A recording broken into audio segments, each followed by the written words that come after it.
Creo que ahí vuelve la grabación, ¿no? Ahí aparece que sí. Bueno, Sí, ahora sí. ahora sí.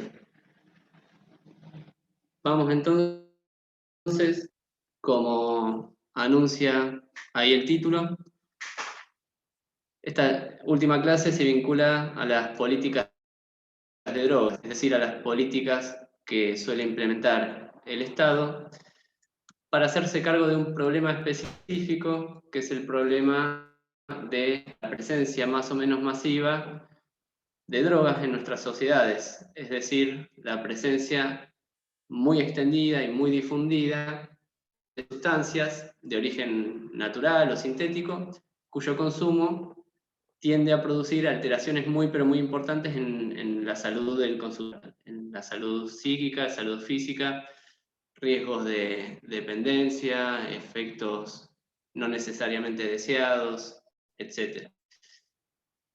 Lo que trataríamos de ver nosotros es, por un lado, qué características tiene esto que definimos como problema, entre comillas, de la droga, de qué hablamos cuando hablamos del problema de la droga, qué medidas implementa el Estado para hacerse cargo de este asunto, y después, en tercer lugar, qué resultados tiene la aplicación de estas medidas. Como siempre, ustedes me interrumpen en el momento que quieran y especialmente me hacen saber si la conexión es lenta o lo que fuera, lo tratamos de corregir.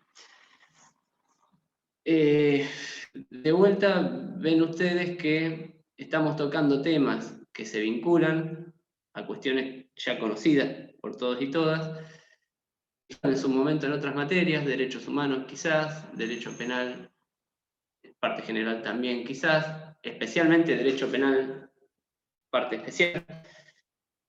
Lo que cambiamos ahora es el enfoque, es decir, no vamos a estudiar, repito nuevamente como sucedió en la clase anterior sobre sociología de la clase, no vamos a estudiar privilegiadamente las normas, aunque hablemos de ellas, lo que vamos a estudiar es el trasfondo de las normas, los discursos, actores, prácticas que subyacen estas regulaciones legales que nosotros conocemos bastante bien, ¿no? Privilegiamos entonces una mirada de tipo sociológica, más bien descriptiva de todos estos fenómenos. Miramos lo mismo, pero con otros lentes. Lo jurídico lo vamos a sintetizar en una sola placa como para que sirva de puntapié. Vamos a decir dos palabras nomás. Y acá en esta imagen aparecen las leyes, las principales leyes que se hacen cargo del asunto. Quizás faltaría la ley de salud mental, pero respecto al marco jurídico penal, estas son las normas sobresalientes, las principales, especialmente la 23737, sancionada en el año 89, que como ustedes saben establece un esquema prohibicional bastante severo y bastante estricto, y prevé sanciones penales, que son altas además, que son importantes, para prácticamente todos los eslabones de la cadena, del circuito de la droga. Pena y reprime no solo a los productores, a quienes transportan, a quienes comercian drogas, sino también a los consumidores. Con un único parche, un único, si quieren, una única excepción, que es el caso de la medida de seguridad curativa de los artículos 17 y 18 para personas que están atravesando una situación de adicción muy marcada. Sobre eso, la jurisprudencia viene a construir otra excepción cuando, primero en su momento, a través del fallo Basterrica, hablo de la Corte Suprema de Nación, ¿no? Pero después del fallo Arriola, dictaminan que es ilegítimo sancionar la tenencia de drogas de consumos cuando se da en condiciones de intrascendencia a terceros, ¿no? Y se cita el artículo 19 de la Constitución y todo lo que ya sabemos. Lo que nos importa ahora a nosotros es que esto no desarma, digamos, el fallo Arriola no desarma tampoco el esquema general, que es un esquema, como dije recién, prohibicionista. Basa en, o sea, la gestión del problema se basa en la herramienta jurídico-penal de manera privilegiada. Lo que está diciendo la ley está bien, está todo bien con eso, lo que no podemos hacer es castigar al consumidor, ¿no es cierto? Después otra norma bastante importante, que pasa desapercibida en una primera mirada del asunto, es la ley 26052. No sé si ustedes la tienen presente, de qué se trata, pero dicho de manera muy sintética, lo que hace esa norma es venir a desfederalizar la competencia para la persecución de los que aquella ley, la 23737, sanciona. Inicialmente, la competencia, las atribuciones para seguir este tipo de conductas estaban en manos de la Policía Federal y los juzgados, la Justicia Federal. Se entendía que el circuito de la droga atraviesa territorialmente muchos estados nacionales y muchos estados provinciales. Lo más inteligente, lo más práctico, que se haga cargo del asunto una estructura policial y una estructura judicial que también tenga presencia territorial en distintos lugares a lo largo y a lo ancho del país. Y de esa manera como digo, se atribuye la competencia de la redundancia para intervenir a las fuerzas federales. Lo que sucedió es ahí en el año 2004, no llegó ni a verla, sí, 2005, es que se sancionó bajo la premisa de que en realidad era un poco más inteligente descomprimir a la justicia federal de lo que sería el chiquitaje, o los delitos menores de poca monta, el narcomenudeo, pero también la tenencia neutra, tenencia sin fines específicos, tenencia con fines de consumo personal. Entonces, si se trata de autocultivo, de cultivo de sustancias en pocas cantidades, de venta directa al consumidor, es decir, minorista, bueno, todo eso se razonó que era más práctico delegar la persecución a las provincias para que la justicia federal y la policía federal tuvieran más tiempo y le pudiera dedicar más recursos y más atención a lo verdaderamente importante, que son los eslabones más altos, más la criminalidad compleja, ¿no?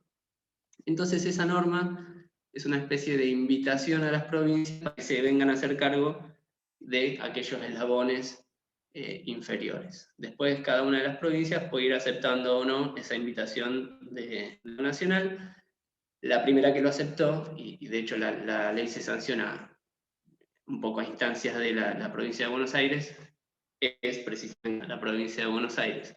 Ya en el mismo año 2005-2006 se empezó a hacer cargo del narcomenudeo, la tenencia neutra, tenencia con fines, autocultivo y demás. Y después, bueno, ahí mencionamos también el caso del cannabis medicinal y demás. Ya cuando empezamos a ver el trasfondo, nos apartamos un poco del marco normativo, empiezan a aparecer un montón de preguntas, que un poco es lo que quiere plantear esta otra imagen, un montón de interrogantes. No los vamos a tratar todos y cada uno de ellos acá, desde ya.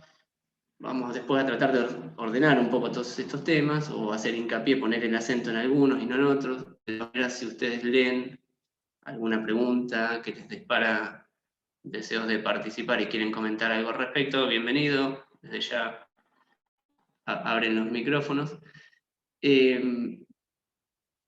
Acá, digamos, lo que sucede es que sobre estas preguntas en general, una característica de esta discusión concreta acerca del problema de la droga es que tienden a abrirse profundos desacuerdos a la hora de contestar o abordar cada uno de estos temas, y esos desacuerdos se dividen incluso a veces en el plano ético, o sea, son desacuerdos morales, son desacuerdos sobre definiciones fundamentales acerca de lo que está bien y está mal, en un plano donde es muy difícil acercar posiciones. Yo tengo un determinado posicionamiento moral, es difícil, salvo que los dos interlocutores crean que hay una moral objetiva y compartan a la vez cuál es esa moral objetiva y qué contenido tiene, es casi imposible que nos pongamos de acuerdo. Entonces, son decisiones bastante delicadas y a eso sumamos que en general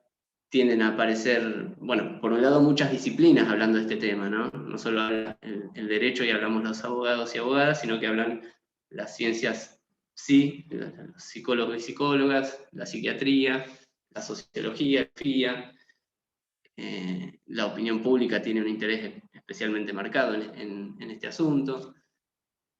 Es un tema que aparece más o menos recurrente en el centro del debate público, político y mediático. Seguro que ustedes tienen posiciones tomadas acerca de todas estas preguntas o de la bien. Y bueno, y también hay intereses económicos y intereses políticos, digamos, que de vuelta empañan un poco la discusión. Entonces, a lo que voy es que se abre un panorama de preguntas y de discusiones, ciertamente por todas estas razones que estamos marcando.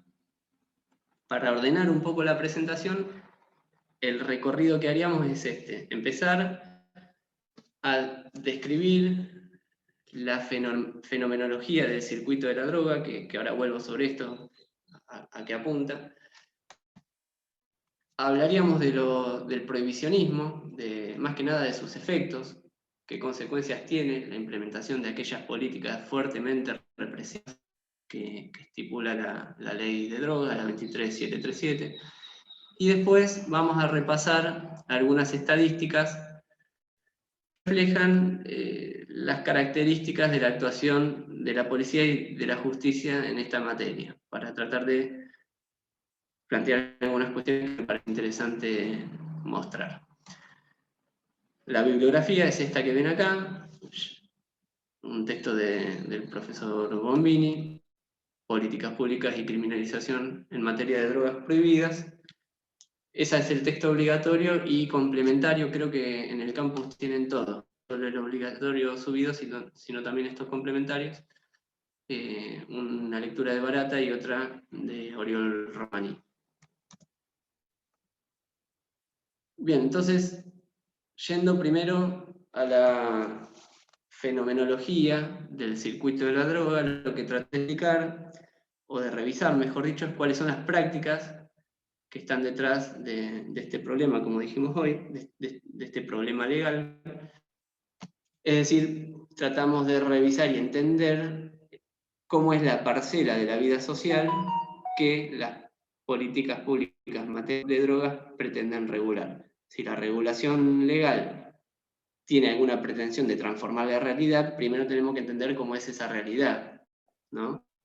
Para diagramar estrategias inteligentes y después para poder medir el impacto y los resultados de las intervenciones. Lo que tratamos de ver, en definitiva, es cómo es este segmento de la vida social que estamos toqueteando a través de la que estamos hablando a través de la legislación.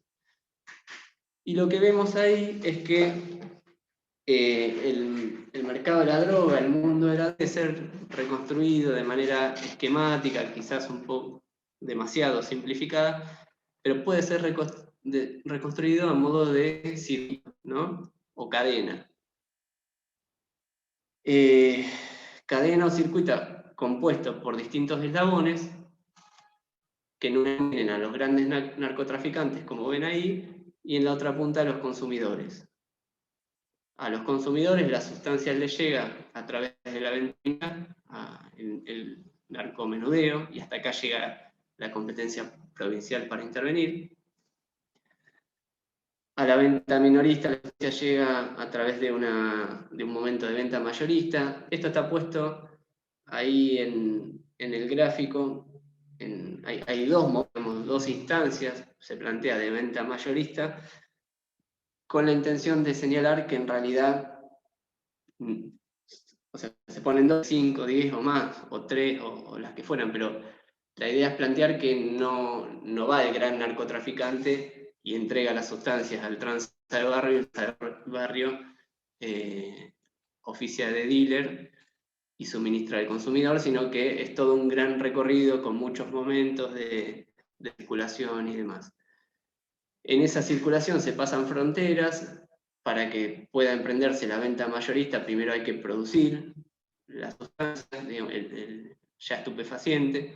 Para producir es necesario recolectar la materia prima. Todo esto, materia prima o sustancia producida, a veces se almacena en grandes depósitos. Todo esto, a su vez, regenteado por los empresarios de este comercio, que son los clientes, que por su parte tienen fuerzas de choque paralelas, ejércitos paralelos, que se contraponen con las fuerzas de seguridad nacionales, y que a su vez intentan, digamos, tanto el tiempo pensando cómo blanquear los ingresos de la actividad ilícita para volcar el dinero al mercado blanco, ¿no?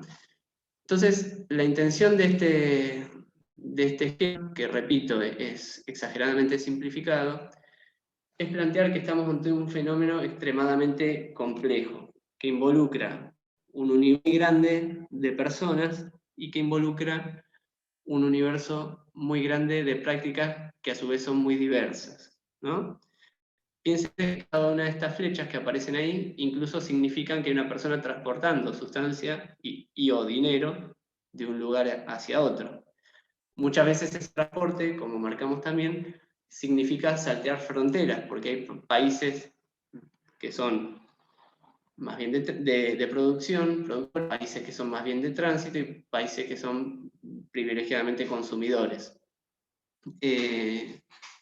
Entonces, hay que pasar aduanas, hay que pasar hasta los muros de la cárcel. Nosotros ya hablamos, creo que, no sé si tocamos el tema, pero en la cárcel mismo circula la droga con bastante intensidad. Las drogas, me refiero a las drogas prohibidas, ¿no es cierto? Incluso a veces, con cierto gracioso o paradójico, se remarca que circulan más las drogas ilegales que las legales, que son los medicamentos. No hay medicamentos, pero hay bastante cantidad de drogas ilegales circulando. Pero bueno, eso significa saltear los muros de la cárcel, atravesarlos. Lo que a su vez son delicadas y complejas. Y todo esto debería merecer también sus aclaraciones dependiendo de qué tipo de sustancia se trate, pues no es lo mismo, ustedes sabrán que no es lo mismo hablar del mercado de, por ejemplo, la marihuana, de las drogas sintéticas. Cada una de estos mercados tienen particularidades específicas que no están introducidas acá. Entonces, reitero, bueno, y ni hablar de la corrupción, el fenómeno de la corrupción. O sea, toda esta estantería se sostiene sobre la base del ánimo de lucro, ¿no? Porque se sostiene porque hay gente pensando en ganar dinero a partir de todo esto. Y ese ánimo de lucro se realiza en el momento, fundamentalmente, ¿no? En el momento de la venta minorista. Y la venta minorista no deja de ser una actividad comercial muy parecida a cualquier otra, con la característica de que el comercio está prohibido. Pero, como toda actividad comercial, cuando uno la emprende, no sabe a ciencia cierta quiénes van a ser los potenciales compradores, ¿no es cierto? El vendedor minorista no sabe a cuántas personas y a quiénes les va a terminar vendiendo. Es necesario que esas personas puedan enterarse, si no, no sería rentable la actividad.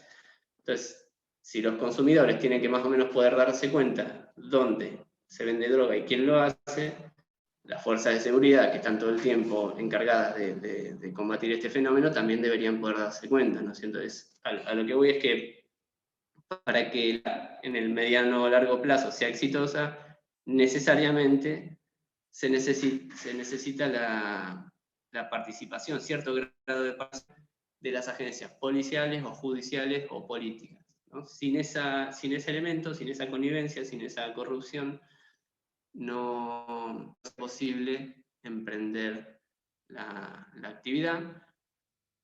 Y esto también está fuera del esquema, ¿no? Y esto también complejiza todas las prácticas y las situaciones de la vida real que venimos a intentar regular. Entonces, ahora vamos a ver, frente a este fenómeno pero tan complejo, y con estas dimensiones planteadas así en términos generales, muy a grosso modo, y simplificando demasiado la el esquema. Ahora vamos a ver cuál es el prohibicionismo tiene para hacerse cargo del problema.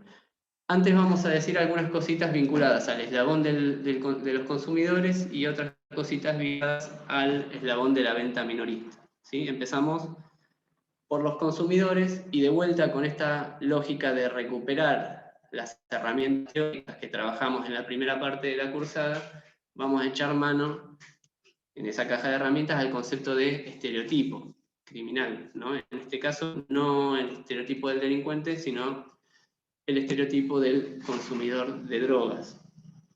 Ustedes saben que un estereotipo es una imagen ideal, una imagen estandarizada de determinado estilo de personalidad, definido en función de ciertas características, ¿no? De manera tal que nosotros, en los procesos de comunicación, incurriendo en simplificaciones, incurriendo en una, si quieren, tarea de identificación automática y de manera prejuiciosa, asignamos a las personas que tienen determinadas habilidades externas, les asignamos ciertas habilidades, ciertas características de personalidad, ciertas formas de pensar y de actuar. Y presumimos entonces que los que tienen estas apariencias externas tienen este tipo de personalidad, ¿no? Y eso está en la base de la comunicación social, no solo sucede con el delincuente. Ahí ya deben haber visto o quizás hablado también acerca del tipo de delincuente. Hay estereotipos de alumnos muy estudiosos, hay estereotipos de alumnos vagos, hay estereotipos de profesores severos, profesores copados, ¿no? Y también está el estereotipo de el consumidor de drogas, o por lo menos eso es lo que pretende estudiar, o ha aprendido a estudiar la criminología, le presta especial atención a este asunto, y se pregunta, ¿existe un estereotipo dominante del usuario de drogas? Y en caso de que sí, ¿cómo es ese estereotipo? Es decir, ¿qué dice el imaginio social acerca de los usuarios de drogas? ¿Cómo son las representaciones sociales más extendidas, más instaladas en la opinión pública acerca de quienes consumen estupefacientes? ¿Qué prejuicios tenemos? Sería, con otras palabras, las apariencias externas son las que definen a ese estereotipo. ¿Qué hábitos y formas de vida le asociamos a esas personas con determinadas apariencias externas?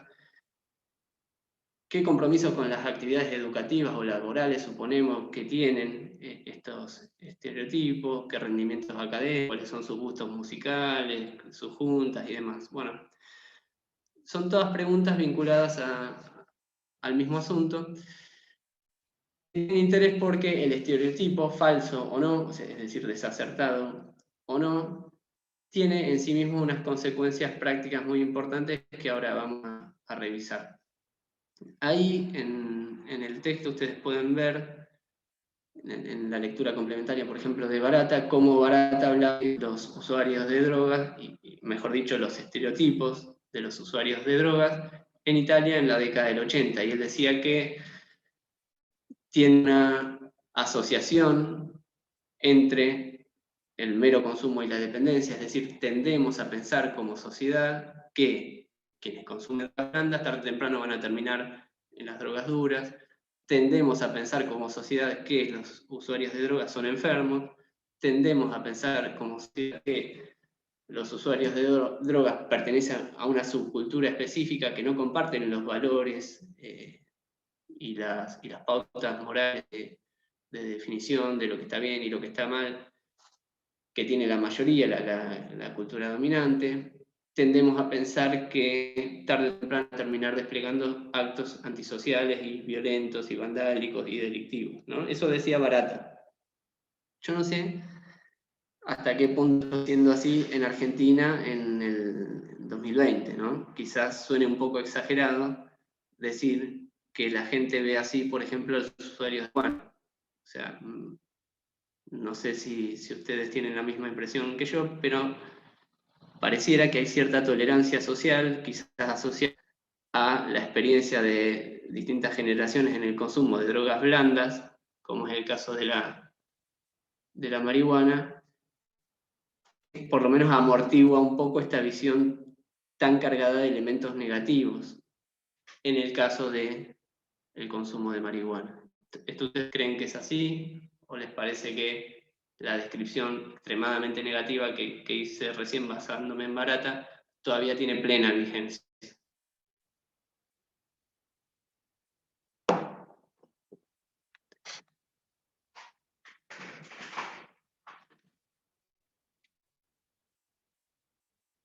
Bueno, no importa, si no lo quieren contestar, lo contesto yo, planteando lo que para mí...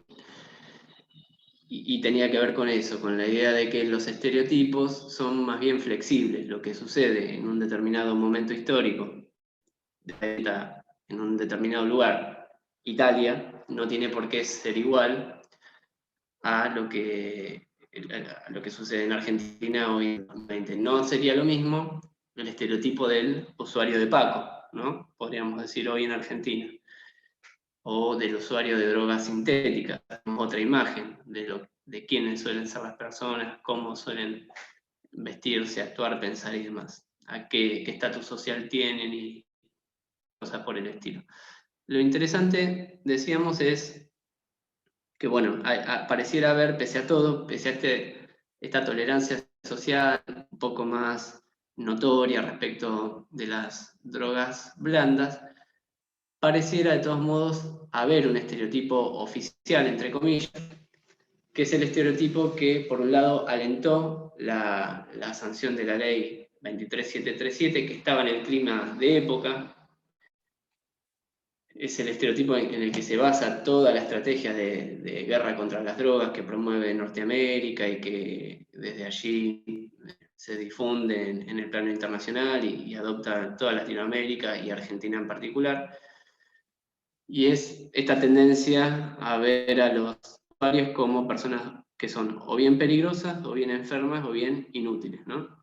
Yo decía, hay un estereotipo oficial que es oficial porque acompaña y refuerza la sanción de la ley 23737 y buena parte de la actuación de los organismos del sistema penal y buena parte todavía desde ya de la opinión pública, alentada también por los medios de comunicación. Pero fíjense estos dos ejemplos. A la izquierda, un ex juez de la Corte Suprema en la década del 90, que la justicia, él dice en un artículo, publica y escribe esto que está remarcado ahí. La masa de consumidores drogadependientes son una verdadera subclase de que nosotros tenemos que mantener a través de la seguridad social, ¿no? Y es por lo menos ingenuo, esto es interesante, hablar de derechos individuales conversando acerca de zombies, ¿no? Son inútiles, enfermos que tenemos que estar manteniendo con nuestros impuestos. Y no nos tenemos que preocupar demasiado por sus derechos individuales porque ya los perdieron, digamos, a manos de la droga. Y por otra parte, en una revista que ustedes conocerán, la revista Ley, un autor también prestigioso, uy, ahí me fui, volvemos, remarca frases, o mejor dicho, parecidas. Fíjense cómo con cierto tono burlón dice ahí, liberemos a las drogas para poder matarnos libremente, para estar todo el día dopados como entes, para destruir nuestra familia y la fuente laboral, para convertirnos en seres inútiles para la comunidad. Y abajo, la sociedad argentina deberá albergar en su seno una considerable cantidad de peligrosos. Esto es, está publicado después del fallo de Arriola, ¿no? Lo que está criticando es esta lógica de esta decisión, mejor dicho, de despenalizar el consumo personal. Entonces, ¿qué consecuencias tiene este estereotipo oficial cargado, muy cargado de elementos negativos? Bueno, hay por lo menos dos o tres consecuencias muy notorias. Por un lado, esto que de vuelta, volviendo a la caja de herramientas teóricas, nos enseña la teoría del etiquetamiento, cuando dice que, o nos alerta acerca de las consecuencias de la utilización de la herramienta penal para regular determinados problemas sociales, y subraya la posibilidad de que estamos potenciando la situación de los procesos de marginalización, ¿no? Fíjense, esta placa está de criminología de la reacción social. La idea es que estamos empujando hacia ámbitos subculturales, marginales, a las personas interesadas en consumir drogas, y eso a su vez va a reforzar en ellos mismos su autopercepción como personas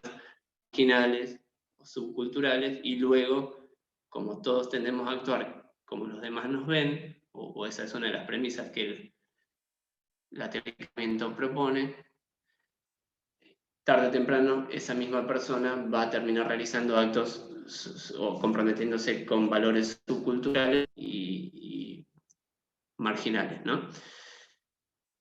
Eso por un lado. Y por otro lado, bueno, y asociar a esto la idea de que la puerta de entrada a las drogas duras no son las drogas blandas. O sea, la marihuana, por ejemplo, volviendo sobre esta sustancia, en sí misma no tiene la culpa de que una persona pueda tomar después la decisión de emprender el consumo de drogas duras, sino que la puerta de entrada a las drogas duras es el dealer.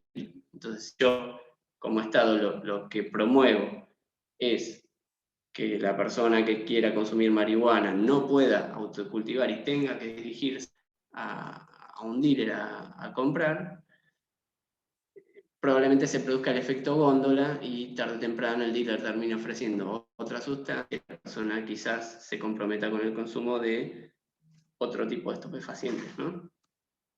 Pero bueno, esto otro también me parece interesante, que acerca de qué más dispara el estereotipo o qué consecuencias tiene el estereotipo. Bueno, que dispara estrategias de control que son altamente intrusivas y altamente violatorias de derechos fundamentales. Lo que pasa es que no vemos en esto si asumimos que el estereotipo oficial es correcto. ¿Por qué? Porque, como decía el autor que vimos recién, si ya estamos tratando con zombies, entonces todo lo que hagamos va a estar bien.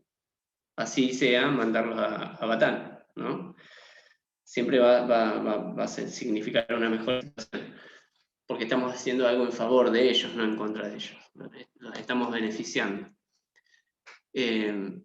Así que bueno, ahí ven, digamos, en varios países de Latinoamérica, o no sé si varios, pero en algunos, los delitos de comercio, aún en niveles de menudeo, de narcomenudeo, tienen penas mínimas más severas que el homicidio simple. Las tasas de encarcelación en el caso de las mujeres están fuertemente sobrerepresentadas, digamos, los delitos de narcomenudeo y los encarcelamientos por narcomenudeo tienen una sobrerepresentación muy marcada en el caso de la población penitenciaria femenina, sobre lo que vamos a volver. Pero bueno, una porción no menor de nuestros presos y presas lo están por delitos vinculados a la ley de drogas, y en la gran mayoría de los casos en la instancia de la venta minorista, y muchas detenciones policiales se producen todos los días por situaciones de tenencia de drogas con fines de consumo personal. Sobre eso también vamos a volver al final, pese a que el fallo dice lo que dice, eso no significó en los hechos que la policía dejara de detener personas en la calle acusadas de tener droga para consumo personal.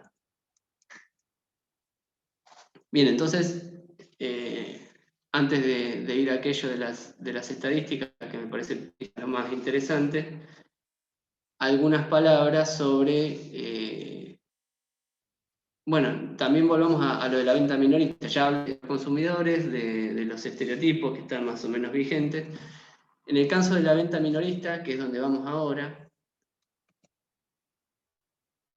ahí sí la intervención represiva del Estado es legítima, porque la actividad que estamos hablando en este caso no deja de ser el suministro de una sustancia a otra persona, siendo que esa sustancia, su consumo mejor dicho, puede ponerla en peligro, a su salud física, psíquica o lo que fuera. Entonces, hay una trascendencia a terceros que no nos permite decir que estamos ante aquellos casos alcanzados por el paraguas del artículo 19 de la Constitución Nacional. Es decir, estos sí que pueden ser válidamente reprimidos, ¿no? No hay ningún problema legal en intervenir con la herramienta represiva. Lo que sí hay que marcar acá es que lo que se ve en este eslabón de la cadena del tráfico y del mercado de las drogas es un marcado aprovechamiento de una mano de obra que es a la vez vulnerable y fungible, ¿no? Vulnerable quienes emprenden estas actividades de venta al público en escasas dosis, el chiquitaje, como decíamos antes, ser personas que atraviesan distintas situaciones, y hablamos hoy de las mujeres. Mujeres, por ejemplo, que funcionan como sostén de hogar porque el padre es ausente, está ausente o está preso, ellas excluidas del mercado de trabajo, de forma tienen que sostener una familia y bueno, encuentran ahí una actividad que le permite hacerlo. Mujeres trans, estructuralmente excluidas del mercado laboral. Trafiadictos, es decir, personas que con la actividad de venta solventan las deudas, enfrentan las deudas de su propio, generadas por su propio consumo, por su propia adicción, que a veces venden en condiciones de explotación total, en búnkers.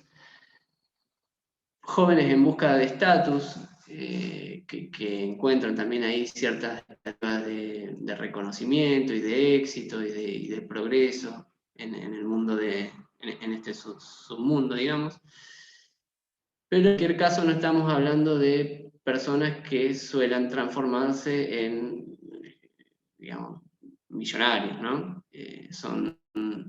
No viven como reyes de la droga. Esto, de vuelta, otra declaración que hicimos en la clase anterior, no digo que todos los casos y el 100% sea esto lo que sucede, lo que hace la sociología es explicar o intentar detectar tendencias y irregularidades. Tendencias irregulares, o sea, patrones que se suelen reiterar.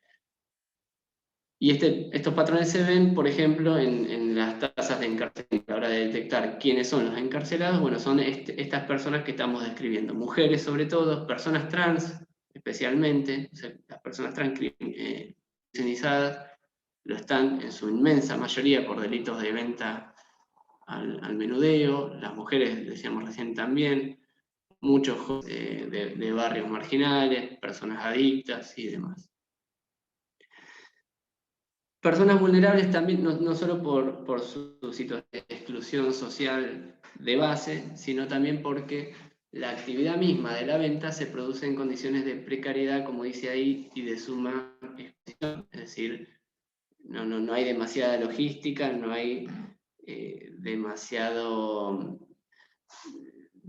rebusque, son actividades de venta que se hacen a la vista de prácticamente todo el mundo. Y si se sostienen por la corrupción y participación policial que mencionamos hoy, y no porque estén acompañadas de una logística muy compleja. Y después vulnerable también porque suelen ser estas personas las que ponen el cuerpo en las disputas violentas por los territorios de donde vendemos o donde dejamos de vender drogas, ¿no? Pequeñas que se arman en el eslabón del narcomenudeo, que de manera violenta a los tiros disputan espacio en la calle, en los barrios, para ver quién vende acá o quién vende allá, ¿no? Y tenemos el caso de Rosario y demás, y Santa Fe en general como emergente de la violencia que está en el trasfondo. Y bueno, ese emergente se ve porque después la policía tiene un rol importante para destaparlo, ¿no? O sea, para que se vaya de las manos, pero más o menos eso es lo que pasa en todos lados, y muchas de las muertes violentas, o sea, de los homicidios dolosos, están asociados a este tipo de situaciones. decíamos hoy que es una mano de obra fungible en el sentido de que son personas sustituibles en su rol, ¿sí? Personas sustituibles en su rol, porque o sea, lo que ellos hacen lo puede hacer cualquier otro en su misma situación, y no es muy difícil reemplazar a quien falta acá por otra persona, ¿no? Entonces, de acá viene la frase de que un dealer en prisión no es un dealer menos en la sociedad, porque probablemente si yo encarcelo a una persona que se dedica al narcomenudeo, a los 5 minutos tengo otra que la reemplaza y está haciendo lo mismo, quizás en otra casa o en la misma casa, ¿no? Si yo derribo, como se ha hecho en algunos procedimientos que tuvieron en su momento trascendencia mediática, la policía derribando y demás, bueno, probablemente a los 5 minutos aparezca otro búnker en el barrio.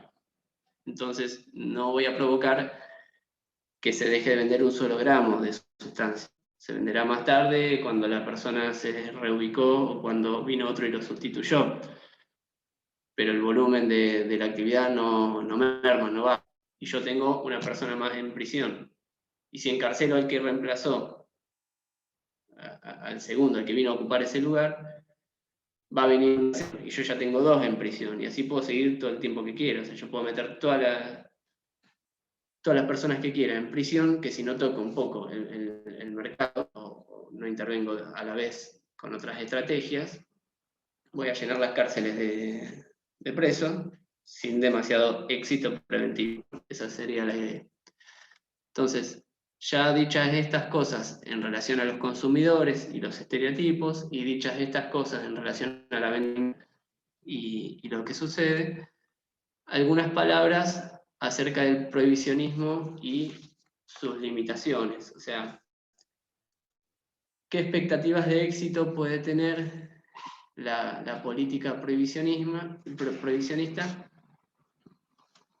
Y fundamental, ¿por qué viene fallando? O sea, ¿cómo podemos explicar el fracaso del prohibicionismo sería a esta altura? No es que estamos ante un diseño de una estrategia que ahora vamos a empezar a implementar y veremos cómo nos va, entonces estamos haciendo pronósticos acerca de qué puede pasar, ¿no? Son años y años, décadas de implementación de la estrategia prohibicionista, que además se aplica no solo en Argentina, sino en distintos países, no solo en América, sino en todos los continentes, y más o menos siempre en todos lados pasa lo mismo. Entonces lo que tenemos que preguntarnos es por qué el fracaso.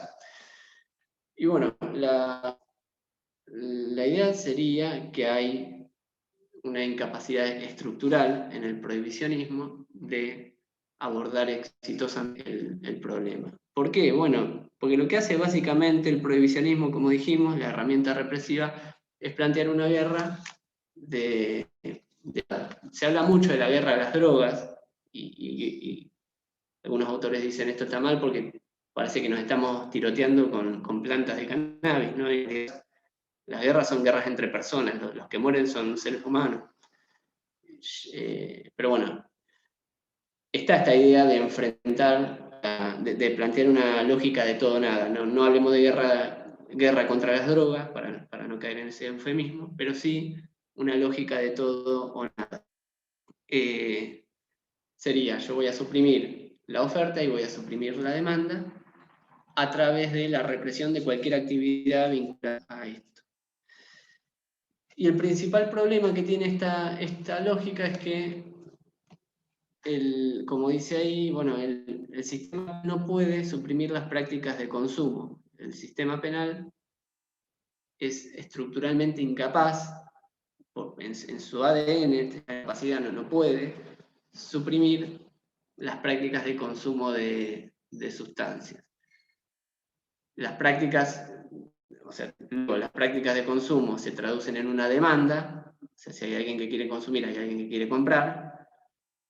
Esa demanda es además inelástica. La demanda inelástica ustedes habrán visto allá en el primer año en economía. Es una demanda que cuando yo subo el precio de la mercadería, igual no baja la cantidad que se demanda. Y eso pasa en los medicamentos, pasa en los bienes esenciales y pasa también con la droga. Yo puedo subir bastante el precio, que el movimiento de cantidades va a mantenerse más o menos parecido. Eso hace que la actividad sea extremadamente lucrativa, o sea que haya mucho dinero en juego.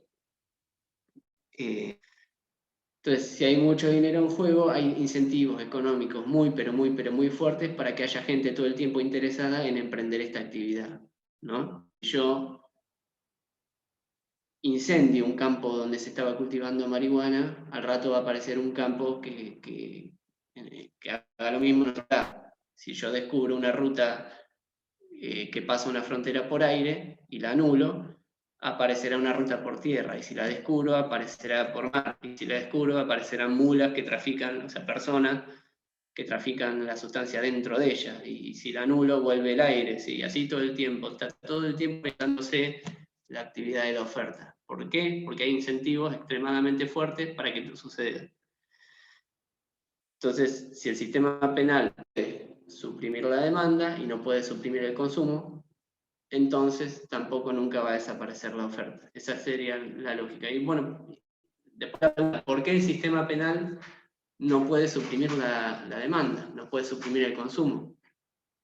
En realidad, el interrogante habría que plantearlo al revés. ¿Por qué el sistema provocaría que la gente deje de consumir, ¿no? Como dice ahí la placa, estas prácticas tienen raíces históricas, raíces sociales, culturalmente enraizadas, raíces morales muy, pero muy profundas.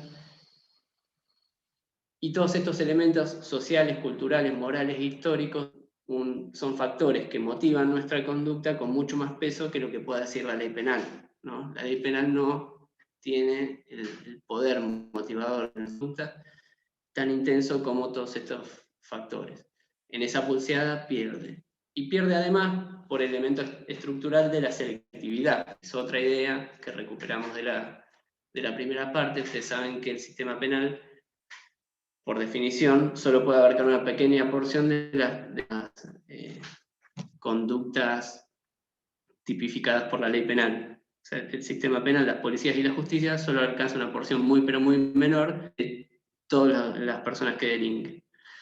Si eso es así, entonces, por un lado, ni la rehabilitación se puede producir en materia de delitos de drogas, ni tampoco la intimidación. Si yo consumo un porro en mi casa, lo hago en la absoluta, o si voy a comprar lo que fuera, o planto una planta de marihuana, lo hago en la absoluta tranquilidad de que nada me va a pasar, porque estoy seguro de que ningún policía me va a decir, ¿no? Esa esperanza está alentada por los fuertes márgenes de impunidad que caracterizan a un sistema penal selectivo.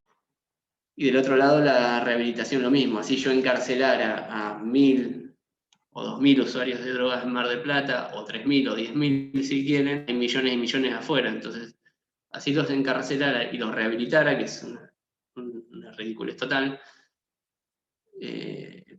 también se entra. Entonces, de ninguna forma el sistema penal, aunque parezcan novedades las que estoy diciendo, puede hacer que disminuya la demanda de sustancias.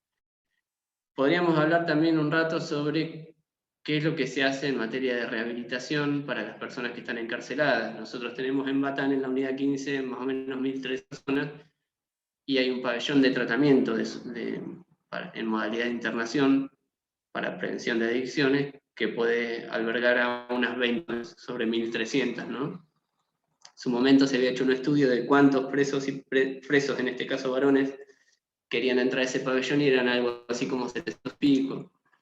Muchos se interesaban en hacerlo para quedar bien con el juez, pero habría otros que sinceramente querían recuperarse. Estados o no, la demanda estaba, y de esos 700 se podía tratar a unos 20. Y se podía tratar unos 20 con fuertes quejas de los profesionales a cargo del tratamiento, que marcaban todo el tiempo que no daban abasto para esos 20. Entonces, pensar que la rehabilitación se puede dar en condiciones así, por lo menos ingenuo. Así que, bueno, y como dice ahí abajo también, ya a esta altura, como veníamos marcando, son años y años que se vienen implementando estas estrategias, años y años que distintos países vienen implementando esta estrategia, no solo Argentina, y los éxitos empíricos no están para nada a la vista. Más bien, no hay grandes diferencias entre los países que reprimen y los países que optan por otras alternativas. No es que los países que definan o regulan de otra forma ven una explosión de las situaciones de consumo, ni nada por el estilo, ni una difusión muchísimo más extendida de las sustancias que se despenaliza. Pero además el problema, o lo paradójico, o lo interesante, es que en definitiva el fracaso es un fracaso que está a la vista de todos. Lo interesante es esto de los efectos perversos, es decir, que además de fracasar en su objetivo declarado de perseguir, digamos, de hacer desaparecer la sustancia de la sociedad, lo que dispara el prohibicionismo son efectos contraproducentes. O sea, no solo que no metemos goles, sino que metemos goles en contra. Vamos perdiendo el partido porque además de no meter goles, lo metemos en nuestro arco. Y ahí está la enumeración para que ustedes vean distintos planteamientos que se hacen en esta dirección, o sea, distintas formas de meterse goles en contra. De muchos recursos materiales y humanos para que se invierten acá en reprimir y que hacen falta en otros lugares. Afecta la imagen y la confianza de la opinión pública en las agencias del sistema penal porque les propone unos objetivos que son inalcanzables y que necesariamente están destinados al fracaso. Justifica la existencia de una criminalidad organizada que corrompe las instituciones, por todo lo que dijimos recién, la persecución de esas ganancias extraordinarias, empuja a la clandestinidad a los consumidores, se los señala como desviados y favorece la asunción de lo que decíamos antes. Bueno, el consumo se vuelve atractivo también, esto vinculado al anterior, como acto de rebelión frente a las clases medias y demás. Se entorpecen los otros mecanismos de abordaje del fenómeno, que sería el mecanismo terapéutico, asistencial, informativo y educativo, y se pagan costos muy elevados en términos de derechos humanos, por todo lo que hablamos de las políticas de encarcelamiento y hostigamiento policial de determinados sectores sociales, sobre lo que vamos a volver ahora en un rato. Pero miren ahí a la derecha, dos noticias nomás vinculadas a esto. Cuando decimos que se derrochan dinero y recursos humanos en pavadas, de esa noticia en el diario La Capital, que habla de una controversia, era muy interesante porque unos fiscales de la fiscalía de acá, de Estupefacientes, salieron a decir, miren, nos está saturando la policía con las causas que hacen por tenencia con fines de consumo personal. Tenemos que estar archivando estas cosas, podríamos estar persiguiendo algo más importante. Y no estamos hablando de la Fiscalía Federal, que en un territorio desfederalizado. Y después ahí abajo, Argentina gasta, bueno, 40 millones de dólares al año en, no sé qué dice, porque, bueno, debe ser varios, o perseguir usuarios de drogas. O sea, dinero que también podría invertirse en los mecanismos terapéuticos. Si uno quiere conseguir un lugar de internación en Mar del Plata hoy para tratar una problemática de adicciones, dice, si no tienen una cobertura médica prepaga, ¿no? O mucha plata para hacerse cargo de pagar una institución privada. Instituciones públicas hay una o dos y están saturadas. Lo mismo, más noticias para ilustrar lo que veníamos diciendo. Hablamos de corrupción de las policías, por ejemplo, acá. Estas son todas noticias que son todas después, posteriores al 2016. Me propuse no irme mucho tiempo en la búsqueda, y la gran mayoría, toda es la provincia de Buenos Aires y la gran mayoría de Mar del Plata. Creo que el 60 o 70% son de Mar del Plata o anda por ahí. Imagínense si empezamos a buscar en otros lugares y en un arco de tiempo más grande. Vean sobre algunos tipos. Hay dos libros que tratan el tema, ahí a la izquierda, uno de Marcelo Saín, La regulación del narcotráfico en la provincia de Buenos Aires, y ese se consigue en internet, el de la derecha no, pero habla más o menos de lo mismo, de la regulación policial del narcotráfico por parte de las fuerzas de seguridad. Y después, para no decir que son solo las policías, faltaría la pata política, pero también acá la ilustración de dos redes, bueno, la política también está metida, pero dos redes judiciales de encubrimiento o que participaban directamente en el narcotráfico. A la derecha es un caso ya con condena firme, por eso de los jueces, los abogados y demás. A la izquierda era un caso que al 2019 estaba muy pero muy avanzado. No solo habla de fuerzas de seguridad como ahí, sino también del Poder Judicial, secretarios, jueces federales. Y después la alternativa, ¿no? que se plantea, que sería, bueno,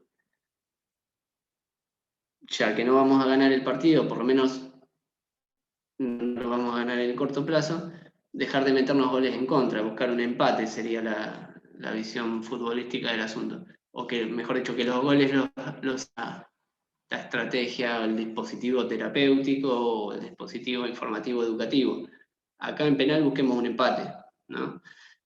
Entonces, abandonar el objetivo, todas las estrategias, aparecen todas las estrategias que se llaman estrategias de reducción de daños. Abandonar ese último, de hacer desaparecer de la droga, de la sociedad a las sustancias estupefacientes, y plantear unas metas intermedias, ambiciosas, pero que sean alcanzables, no como la otra que está buenísima, pero nunca la vamos a lograr. Y al mismo tiempo tratar de amortiguar o mitigar los efectos contraproducentes del prohibicionismo. Y lean ahí las metas, ¿no? Que no son poca cosa. Desplazar el consumo de drogas duras hacia drogas blandas, reducir los índices de mortalidad por sobredosis, promover el autocultivo para que vayan desapareciendo los mercados ilegales, los empresarios de la droga, la corrupción y demás, cosas por el estilo. 4 o 5 puntos más, que para ganar tiempo lo salteo. A la derecha algunas ilustraciones, se podrían haber buscado bastante más de países y ciudades que han emprendido este tipo de alternativas de reducción de daño. Ninguna de las cuales vio, como decía hace un rato, cantidad de consumo o entró en una crisis en relación a este fenómeno, ni nada por el estilo. Y ahora sí, les conto, si quieren decir algo acerca de todo esto que venimos hablando, y si no, nos metemos en la parte de la actuación judicial y policial y en el relevamiento de algunas estadísticas sobre esta materia. ¿Cómo venimos? ¿Están cansados? ¿Cansadas? Siguen siendo 15, por lo que veo, 14. Avanzamos. Bueno. Nos queda como unos 20 minutos para ver estos números. Lo que yo no sé es si se va a entender con demasiada claridad lo que los números dicen, gráficos y estadísticas que van y que vienen. Como yo no sé hasta qué punto se va a entender la explicación, quiero dejar en claro es la conclusión final de antemano. La conclusión final de antemano es que, como dice acá, hay una muy privilegiada atención por parte de las policías y las justicias en los delitos menores en esta materia, y hay una muy privilegiada atención de ciertas poblaciones específicas que son varones, jóvenes de clases marginales. Y eso vamos a ver que más o menos surge de los números que ven ahí. Vamos a echar mano a 2 o 3 fuentes distintas. En este caso, un informe de la Procuración Nacional de Narcocriminalidad, la Procunar, un informe de gestión que publicaron y que es del año 2019, o sea, se publicó el año pasado, pero lo que se arregló obviamente es el año previo, que era el año 2019. Lo que dice ahí, esto, para que entiendan, son números de las fiscalías federales, o sea, no estamos hablando de las fiscalías provinciales, pero sí de la justicia federal, que como al principio mencionábamos, está presente en todo el territorio del país. Lo que hay, según la propia Fiscalía dice, 40% de casos de tenencia de drogas para consumo personal. O sea, la justicia trata 4 de cada 10 casos que trata son casos de tenencia de drogas para consumo personal. En el año 2019, 10 años después de que la Corte dijera que esto no. No solo que la policía lo trabaja, sino que la justicia también. Está bien, lo archivará, ¿no? No es que va para adelante con las investigaciones, carátula y lo procesa, digamos. Después, tenencia simple, tenemos ahí un 8%, porque es un color celeste clarito, o un 4, no sé cuál de los dos será, pero en todo caso sigue siendo un numerito. Y tenencia, bueno, el otro 40% ya tiene que ver con de tráfico, pero el que está pintado en bordó, o sea, el que es el otro 40%, es narcomenudeo, que es artículo 5, inciso C. Bueno, en realidad no está muy claro si es narcomenudeo, esta parte de la mente. Habría que tener en cuenta que dentro de este universo bordo hay casos de narcomenudeo y casos que no lo son. No está esa información disponible, por lo menos en el TAC. Pero bueno, lo que tienen a la derecha es un poco la explicación de que esto es así. Fíjense que habla de inercial selectividad del sistema penal y se quejan de que después del fallo Arriola todavía sigamos trabajando casos de tenencia con fines de consumo personal. Y lo que es importante remarcar acá es que a esta altura, o sea, estos números son así, aun cuando muchas provincias que están ahí abajo a la izquierda, Buenos Aires, Córdoba, Salta, Chaco, Formosa, Entre Ríos y Santiago del Estero, ya habían provincializado la ejecución. O sea, ya habían asumido ellas la tarea de persecución de los eslabones más bajos de la cadena. Entonces, habiéndose todas estas provincias llevado el chiquitaje, igual los federales seguían procesando el 40% de casos de tenencia para consumo personal, que son... Fíjense cómo la desfederalización impacta, lo ven ahí en la segunda columna, que es el territorio bonaerense, provincia de Buenos Aires, prácticamente no hay una barra azul, oscura, o sea, no hay casos de tenencia para consumo personal. En los otros sectores territoriales, sí. Bueno, esto más o menos va mostrando lo mismo, o sea, los casos de tenencia para consumo personal van un poco decayendo, pero van decayendo ¿por qué?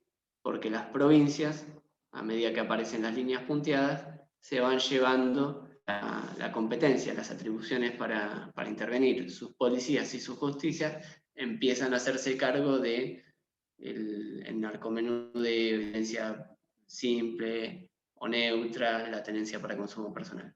Entonces es lógico que vaya cayendo la cantidad de casos en los cuales interviene la justicia federal respecto a delitos menores. Lo que no está acá es graficado cómo la justicia provincial interviene ahí. Acá es otro informe distinto, otra fuente que no es la anterior. Esta es una solo fiscal, hace un trabajo muy interesante desde hace un tiempo, venía elaborando estadísticas que reflejaban qué era lo que hacía su unidad de trabajo, es decir, su propia fiscalía, durante sus turnos en la ciudad de Buenos Aires. Turnos que duraban 15 días, no sé ahora cómo está esa competencia, pero bueno, eran quincenas. Y él, en la quincena de agosto del 2018, publica esto y dice, miren, 92,5% de las causas que entraron a mi fiscalía en estos 15 días, el 92,5% eran casos de la ley de drogas. El 7,5% restante eran otros delitos federales, que pueden ser, no sé, trata de personas, lo que puede ser personas de falsificación de documentos, cualquier delito federal que a ustedes se les ocurra. El 92,5 decíamos son casos de la ley de droga, y de esos casos de la ley de droga, 73% son consumo personal, ¿no? O sea, 9 de cada 10 causas que entran son causas por drogas, y de esas causas por drogas, 7,3 de cada 10 son causas por consumo personal. Y dicen, lo interesante de esto, dice el fiscal, es que el 100% de los casos yo las archivo. O sea, no sé muy bien para qué la policía hace esto, porque yo igual voy a archivar. Pero cuando yo, fíjense lo que dice él ahí, gastamos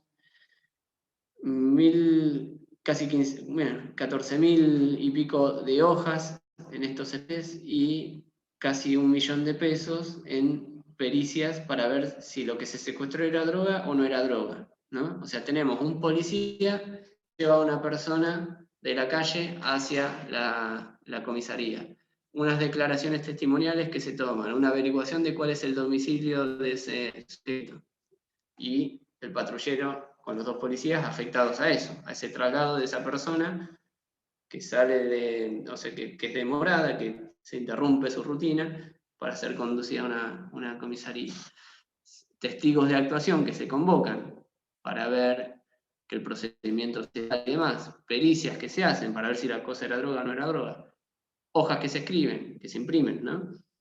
Tiempo de oficial, tiempo de personal judicial, ¿todo para qué? Para que yo en el 100% de los casos los archive, pues no puedo avanzar porque me lo dice el fallo de Arriola.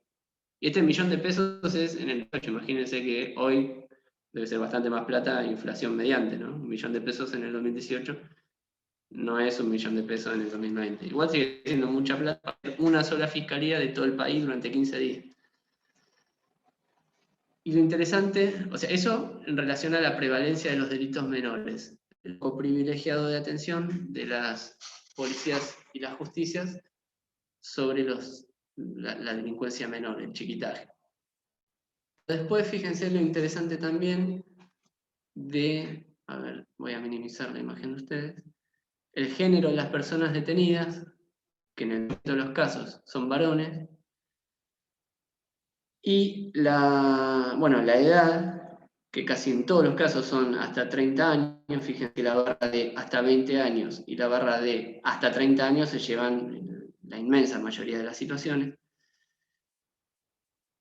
y las circunstancias en que la detención se produce, la gran mayoría de los casos, vía pública, es decir, consumo en la vía pública, maniobra en la vía pública, identificación y requisa porque la persona tenía una actitud sospechosa, ¿no? O sea, detenemos varones jóvenes en la calle. Y fíjense también, muy curioso el dato de los testigos. A mí me lo tapa la barra del Zoom, pero no sé si ustedes lo ven. Dice ahí que hay, en 15 días estamos hablando, ¿no? Dos personas que fueron testigos 12 veces. Es como que trabajan de ser testigos de estas personas. O sea, la misma, en un arco de tiempo de 15 días, de una sola fiscalía federal que estuvo en turno, operó en 12 procedimientos policiales distintos vinculados a detención de personas por tenencia de drogas con fines de consumo, ¿no? Otro dice lo llamaron en 8 oportunidades, otro lo llamaron en 7 oportunidades. Es decir, son siempre las mismas personas que la policía evoca para ser testigos de esta situación. Eso abre otras preguntas que no vienen al caso, pero lo dejábamos remarcado. Entonces, acá ya uno se pregunta si el objetivo, o sea, tenemos buenas herramientas para preguntar si el objetivo es barrer la droga de la sociedad o barrer de la sociedad a personas que tienen ciertas características, que son varones, jóvenes, que están merodeando en actitud sospechosa. No lo dice acá, pero que tienen un perfil sociodemográfico determinado, son marginales, excluidos y demás. Eso lo agrego yo porque surge de otros estudios, creo que más adelante vamos a ver otra estadística que permite avanzar hacia ahí. Esto es muy interesante, este es un tercer documento distinto, de vuelta hablando de la actuación judicial, es un informe de la Procunar, un poco más viejo, pero es del año 2014, pero es muy interesante porque trata de medir el impacto de la desfederalización en la provincia de Buenos Aires, que es algo que nunca nadie hace en Argentina. En Argentina se toman decisiones, por lo menos en el ámbito penal, ¿no? del sistema penal. Se toman decisiones y después vemos qué pasa. O sea, se toman decisiones sin ni un diagnóstico muy minucioso y de forma absolutamente desentendida del impacto posterior. No es que a cada decisión que implementando los gobiernos nacional, provincial y municipal en esta materia, le sigue un estudio de impacto acerca de qué consecuencias trajo eso. Cualquier decisión que a ustedes se les ocurra. Desde instalar cámaras de seguridad hasta construir una unidad penal o lo que fuera. Pero bueno, en este caso es muy interesante cómo la Fiscalía Federal en esta oportunidad se pregunta qué pasó con aquello de la desfederalización en Buenos Aires. Y dicen, bueno, lo primero que pasa es que claramente, si nos querían dar más tiempo para trabajar los temas importantes, lo lograron. Ahí la barra roja marca el momento de la desfederalización, y fíjense que antes había una pila tremenda de expedientes judiciales tramitando en la justicia federal. Una cantidad muy, pero muy importante. Hay un número que no sé qué significa, dice 10.024 casos, supongo que será el número total de expedientes que las fiscalías federales con asiento territorial en cualquier lugar de la provincia de Buenos Aires tenían. Después de la federalización eso baja el 90%, más o menos, ¿no? Haciendo un cálculo. Y después más todavía. Ya para el 2008, en vez de tener 10.000 casos, más de 10.000 casos, tenían 631 por año. Estamos hablando, para que se entienda, y repito, aunque sea un poco redundante, de las fiscalías federales que están instaladas y funcionan en cualquier lugar de la provincia de Buenos Aires. Se dedicaban mucho a perseguir casos de drogas antes del 2005, y eso cambió muchísimo después. O sea, conclusión número 1, tienen mucho más tiempo para dedicarle a los casos graves. Lo paradójico es que también sucede que decrece mucho, o sea, se derrumba la cantidad de casos graves que tramitan ahí. Antes de la desfederalización había 25 casos por comercio agravado por año. Después hay 15, 4, después 7. Antes había 23 casos anuales de almacenamiento simple. Después hay 1, 4, ¿no? En años consecutivos, 2006, 2007 y 2008. De vuelta, antes de la desfederalización, 23 casos por año, sí, 23 en el periodo de un año, de organización y financiamiento del tráfico, o sea, delitos graves. Están más cerca de los grandes narcotraficantes que de los pequeños tranzas de bar. 23 por año versus 0, 0 y 5. Es decir que el procesamiento de delitos graves se derrumbó. Tienen más tiempo, pero no trabajan mejor. Y ellos es una especie de confesión, pues son los mismos fiscales federales los que lo dicen. No están logrando acceder a los casos graves, no les llegan. ¿Por qué? Porque se está llevando justicia provincial y las policías provinciales. Y además, lo que ellos antes conocían a través de, funcionaba como una puerta de entrada en el caso del microtráfico o de la tenencia para consumo o el narcomenudeo. A partir se interpreta que ellos empezaban a reconstruir un poco la cadena y cada tanto llegaban a un caso grave y pegaban algunos, ¿no? Ahora no tienen esa punta del ovillo para empezar a tirar. Y complementariamente, bueno, ¿qué pasa, dicen ellos, con los casos de narcomenudeo que nosotros teníamos? Bueno, dicen, la conclusión de esta placa es que la policía provincial y la fiscalía provincial procesan más casos leves que ellos hacían antes, ¿se entiende? O sea, aquellos que recibieron la competencia, aquellos que ahora tienen las atribuciones para actuar, está bien, solo pueden actuar, no es que nadie les reproche que actúan sobre casos leves, porque para eso se desfederalizó. Pero su capacidad de intervención es evidentemente mayor a la que tenían los federales, y ellos están actuando con mucha más intensidad sobre lo leve, ¿no? Claro, con la excusa de que los federales hagan algo que ya vimos que no pasa. Por lo menos es lo que este informe plantea. Entonces, en definitiva, a partir de la desfederalización, se fortalece la intervención sobre lo leve, sobre el chiquitaje, se va más duro ahí y en mayores cantidades de casos, y se relaja la atención sobre lo grave, que es todo lo contrario a lo que se quería hacer, ¿no? O sea, se desfederalizó no para esto, sino para lo contrario. Y cierra, como si hiciera falta seguir diciendo cosas, con esto de una encuesta acerca de la percepción del acceso a qué tan fácil es acceder a las drogas o no para los estudiantes de las escuelas secundarias.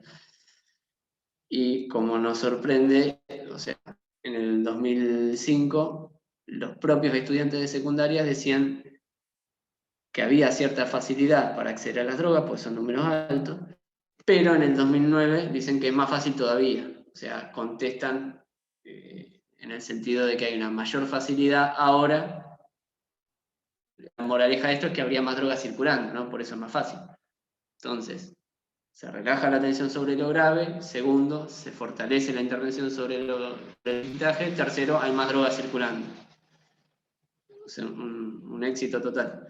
Después, la otra fuente distinta de justicia bonaerense, más o menos apunta a lo mismo, marca una evolución acerca de los casos. Acá ya estamos viendo las fiscalías que recibieron atribuciones para intervenir con la desfederalización en la provincia de Buenos Aires. El Ministerio Público publica una estadística y fíjense la cantidad de casos, cómo va evolucionando, es una curva creciente casi, ¿no? Cada año se van procesando más cantidad de casos, y de esos casos, el 29% prácticamente son supuestos de tenencia para consumo personal. Lo otro puede ser tenencia simple o neutra, y lo demás puede ser, en su mayoría, casos de narcomenudeo, venta minorista, venta al consumidor final.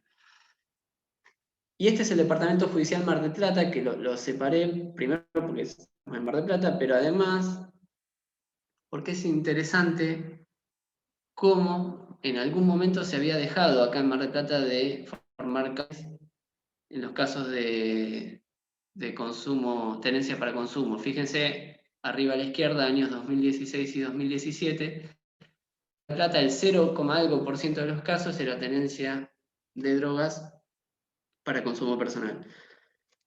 Por alguna razón, eso venía a presión de las fiscalías, que a su vez estaba vinculada a un consejo que se armó con distintos actores institucionales. Estaba la municipalidad con la Secretaría de Seguridad, estaba la provincia y su fiscalía, estaban las fiscalías federales, y entre todos se llegó a la conclusión de que formar una causa no tenía mucho sentido, por la distracción de recursos que significaba eso del patrullero llevándose a la persona a la comisaría, todo lo que hablamos recién, quitando de la calle a 2 funcionarios policiales para llevarse a una persona que no tiene nada que ver con el mundo del delito, pero tenía por ahí un porro en la mochila, molestar a un testigo de domicilio a través de un tercer oficial que va a ir hasta la casa, llamar al fiscal para que atienda este caso y diga qué es lo que vamos a hacer, los peritajes, las impresiones de hoja, el correo de la policía que lleva la causa hasta tribunales, etcétera, vista la defensa, tal y tal y tal. Bueno, todo eso no hagamos nada. se dijo en algún momento en Mar del Plata, y lo que tenemos que hacer es darle un folleto a la persona para que, si tiene un problema de adicción, sepa dónde ir, secuestramos la sustancia que está prohibida y nos vimos, no pasa más nada. Eso se venía haciendo hasta el 2018, que salió esa nota en el diario de La Capital que mencionábamos recién, y donde empezó de vuelta a formar causa, volvió a las viejas prácticas, y por alguna razón, al principio la Fiscalía no estaban de acuerdo en que eso sea así, y después evidentemente quedó, esa práctica quedó. No estuvo muy explicado la marcha atrás. Sí se entendía por qué se había implementado ese protocolo nuevo, pero no quedó muy claro por qué el cambio de criterio. Esto es otra fuente distinta, creo que es la última, o anda por ahí, que bueno, en aquel momento en que se decidió no hacer más causas acá en Mar del Plata, yo les decía que eso venía por el consejo de un frente donde participaban distintas instituciones, se llamaba FRENAR, la abreviación era esa, participaba ahí la Secretaría de Seguridad del municipio y un órgano de la Secretaría de Seguridad, que es el CEMAED, Centro de Análisis Estadístico del Delito Municipal, hizo, acompañando este proceso y en esa misma dirección, una estadística y decían, miren más o menos lo que estamos haciendo. Y relevó los casos de procesados por las policías locales, las policías no locales, sino la policía bonaerense en Mar del Plata, que involucra a la policía local, pero que creo que existía, era la policía bonaerense. Fíjense cómo van cayendo los casos a medida que el año pasa, y eso tiene que ver con la decisión política que se adoptó en ese momento de entrar más. Pero bueno, eran varones, era marihuana, era vía pública, eran casos que se archivaban, eran más o menos el mismo panorama que pintaba la Fiscalía Federal en su turno quincenal que ya vimos. Y bueno, es el folleto que se entregaba cuando se aplicaba aquel protocolo, y el protocolo está ahí, no es que lo van a poder leer porque entiendo que son chicas las letras, yo lo tengo en la compu, si alguien parece que no está más vigente, pero le explicaba, o sea, la Fiscalía de Estupefacientes había hecho en 3 páginas unos pasos, un protocolo, una secuencia de cosas que tenía que hacer la policía cuando se encontraba con un supuesto de tenencia para consumo personal. Y eso implicaba resolver el tema ahí, seguir trabajando en la prevención de otros delitos más importantes. Nada, y acá al final, bueno, es una sugerencia de que pueden ver, lo pueden buscar ahí en YouTube, no sé si está el link en el campus, es un seminario, participan, lo interesante son las personalidades que participan y algunas cosas que se dicen desde ya que sí. Quizás haya quedado un poco viejo ya, pero es interesante.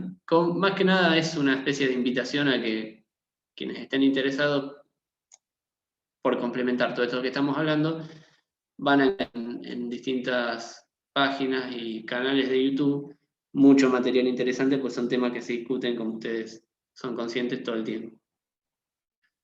Así que bueno, siendo las 8:05, yo cerraría por acá. Voy a dejar de poner. Les voy a preguntar si tienen algo para decir acerca de esto. Voy a interrumpir ya la grabación también para que no se haga completar. Si es que puedo, bueno, ahí. Y les consulto